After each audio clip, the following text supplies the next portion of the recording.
công ty cổ phần xuất nhập khẩu Vinmart chúng tôi. Đây là dòng máy cao cấp nhất hiện nay trên thị trường, tích hợp thước đo chiều cao thanh nhôm.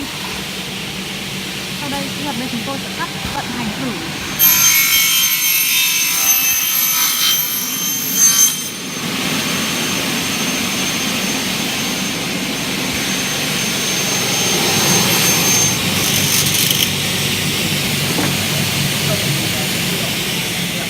Chúng tôi vừa để ở cái chế độ cắt tự động. Khi lưỡi cắt đi ra cắt hết hành trình thì sẽ tự động quay về.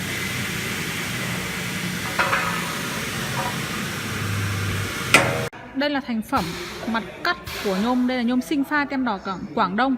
Bên công ty chúng tôi đang cắt và làm một bộ cửa nhôm sinh pha hệ lùa 93. Đây là mặt cắt của nó, không hề bị ba via, móp nhôm hay là hỏng nhôm.